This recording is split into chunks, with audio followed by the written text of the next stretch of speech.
Bonjour à tous, je suis David Leclerc, votre analyste pour Belgian Investor. Voici la mise à jour en vidéo de mon avis concernant l'euro-dollar. Eh bien, l'euro-dollar cette semaine nous donne une semaine complète de latéralisation et de confirmation d'un support important, ici des 1,3289.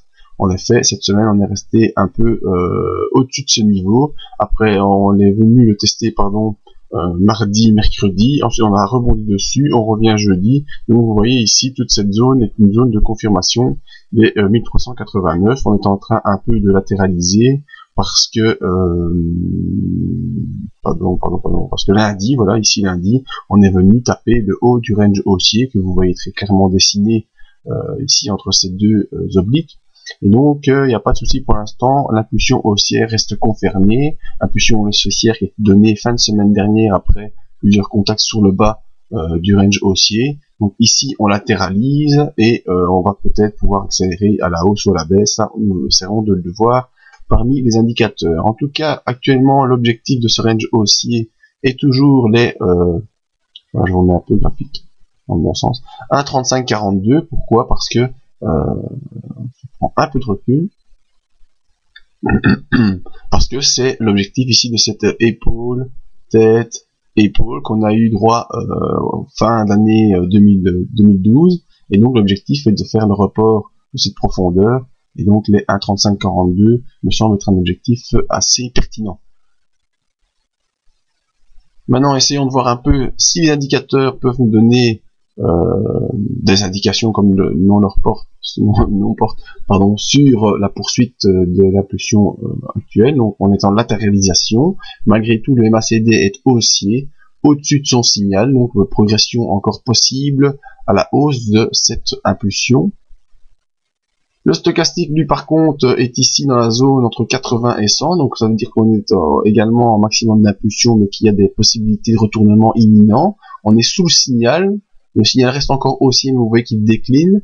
Donc actuellement, zone d'incertitude sur le stochastique. Le RSI, toujours très important, le RSI, vous voyez que également le RSI est en train de faiblir. Ça, c'est comme la théorie du planeur, comme j'ai déjà expliqué de nombreuses fois.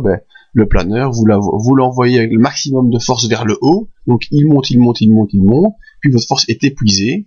Malgré votre force est épuisée, ce planeur continuait, comme son nom l'indique, à planer sur la zone où vous l'avez envoyé. Vous avez pu trouver, il est un peu porté cette zone-là, mais vous n'avez plus de force, c'est affaibli. Et puis tout d'un coup, comme vous n'avez vraiment plus de force pour le soutenir et qu'il arrête de planer, eh bien il redescend. C'est exactement ce qui est en train de se passer ici. Donc on peut dire que actuellement on est sur un plateau. On voit que sur ce plateau, eh bien la force du RSI s'affaiblit.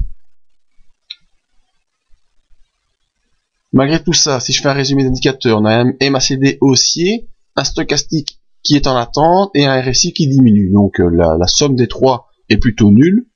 Le seul indication qu'on pourrait avoir, c'est début de semaine prochaine. On a les deux bornes clairement définies, 1,3377 en résistance et 1,3289 en support. Toute clôture journalière au-dessus ou en dessous de ce point donnera la direction à suivre. Donc si on a une clôture sous les 1,3289, on peut peut-être soit revenir sur la M20, donc M20 qui serait matérialisée comme ceci, elle est en rouge mais vous savez que elle est bleue, donc revenir sur la M20 avant de peut-être pouvoir repartir, ou alors plus mauvais scénario, c'est revenir sur le bas du range ici, avec peut-être une mèche qui irait retester cette résistance de manière des 1,3125, donc c'est dans le cas où on aurait une clôture sous les 1,3289. Maintenant, si dès lundi on a une clôture au-dessus des 1,3377, eh bien on pourra plutôt viser une poursuite là ici le long du couloir haussier, avec peut-être une mèche qui pourrait déjà venir taper les 1,3542 qui est l'objectif de cette impulsion qui est en cours déjà depuis fin 2012. Donc voilà les divers scénarios. Maintenant, mon sentiment à moi, avoir la tête des bandes de Bollinger serait plutôt aussi.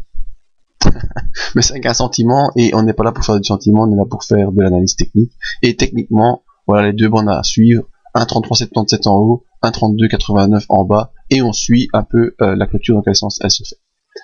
Donc voilà, mon avis sur l'euro-dollar pour la semaine prochaine, la semaine du 21 janvier, et je vous donne rendez-vous sur le site pour d'autres analyses. mon adresse mail si vous voulez me joindre, et la page Facebook pour les mises à jour quotidiennes par le briefing. Merci et à la semaine prochaine.